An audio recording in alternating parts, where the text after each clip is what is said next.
Ang sikat na foodie at chef sa buong mundo na si Anthony Bourdain na mismo ang nagsabi, "We have the best pig in town, lechon." At syempre, sigaw nating lahat, correct!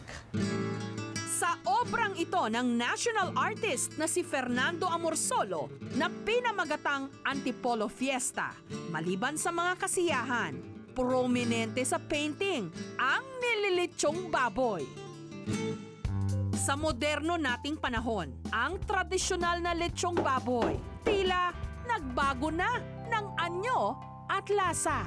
Dito sa Angeles City sa Pampanga, balitang-balitang may lechon na triple raw ang sarap. Merong lechon stuffed with bacon fried rice, lechon stuffed with bringhe, at lechon stuffed with embutido. Three Little Pigs.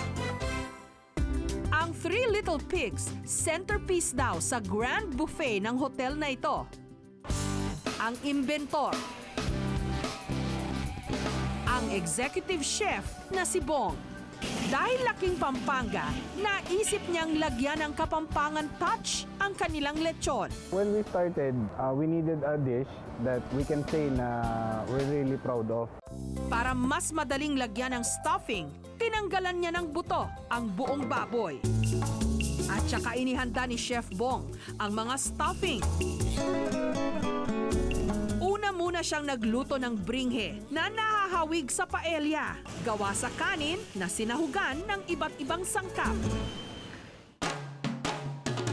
Pero ang nagpaiba rito, nilagyan ito ng turmeric para magkulay dilaw at para mas maging mabango. Para tuluyang maluto, ibibake ito ni Chef Bong sa oven sa loob ng 20 minuto. Ang isa pang palaman, ang bacon fried rice. Matching them up in one dish, tapos ipasok mo pa siya sa lechon, winner siya. Simple lang daw ang pagluluto nito. Matapos igisa ang ibang sahog, isinangag na ang kanin. Para mas sumarap ang fried rice, dinagdagan ng bacon at pinya. Ang huling palaman, ang pinaka-espesyal, ang embutido. Ang giniling na baboy, hinaluan ito ng tusinong Kapampangan at saka ng iba't ibang sahog at pampalasa. Ang loob ng baboy, nilagyan muna ng bacon, siniksika ng hilaw na embutido at nilagyan pa ng mahabang cut ng lomo o pork loin.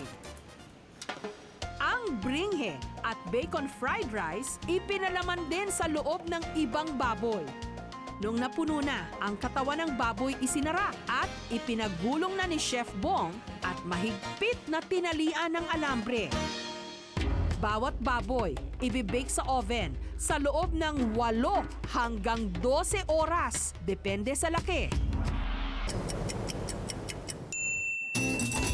Pagkalipas ng mahaba-habang paghihintay, handa na ang ating lechon.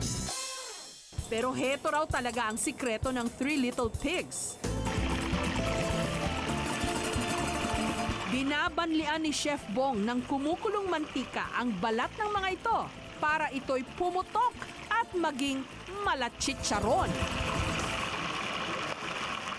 So it's much crispier. Hindi siya pagkatapos ng an hour serving into it na nagiging makunat yung balat. It's a unique food. Dahil lechon na plus embutido pa, pinagsamang sarap, ayos. Ngunit kung mas bonggang lechon ang hanap nyo, pwede ring orderin ang tinatawag nilang Big Bad Wolf, kung saan 3 stuffing na mismo ang nasa loob ng lechon. Kumbaga sa children's story, yung Big Bad Wolf, our version of it, is ang stuffing niya, it has one of each. Tapos parang kinain niya lahat. Hango sa salitang Espanyol ang lechon, na ang ibig sabihin, suckling pig. And during the time of the Ilustrados, it was a way to show off na they're affluent, no? Na kaya nila magpalitsyon ng buong baboy kasi usually naman yung Filipinos, mga peasants yan eh. Hindi naman yan kumakain ng baboy all the time.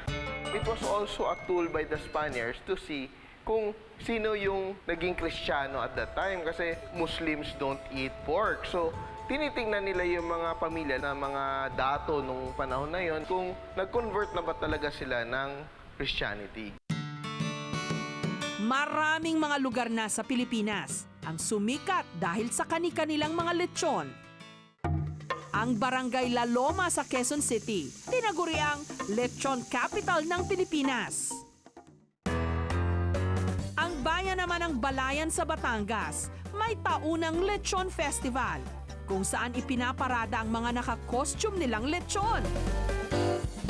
Pero ang binansagan ng sikat na chef at food expert sa buong mundo na si Anthony Bourdain na best pig in the world, matitikman sa Cebu. Tila wala nga tayong kasawa-sawa sa lechon dahil ang tira-tira nito ginagawa pang lechong paksiw. Ang restaurant na ito sa Angeles City nakaisip ng bagong paraan para pakinabangan ang mga tirang lechon. Si Nico, ang isa raw sa paborito niyang recipe na natutunan mula sa kanyang ama na si Chef Claude Tayad, ang lechon taco. So usually what other households do, they make it into paksiw na lechon. Eh, yung mami ko ayaw na ayaw niya yun. So naging parang challenge ng dad ko how to make my mom eat tirang lechon. That's how we came up with yung taco. Inihanda muna ang lechon flakes. Hinimay-himay ang mga hibla. Iprinito hanggang lumuto. Inilatag sa tortilla kasama ng sibuyas at kamatis. Hinaluan ng kimchi o pickled vegetables ng mga Koreano. Bago inirolyo, nilagyan ng special oriental sauce. Kada order ng lechon taco, 145 pesos. Crunchy naman siya, pero parang medyo maasim ngayon. Masarap naman. Mag-iba-iba man ang itsura at paraan ng paghahanda nito.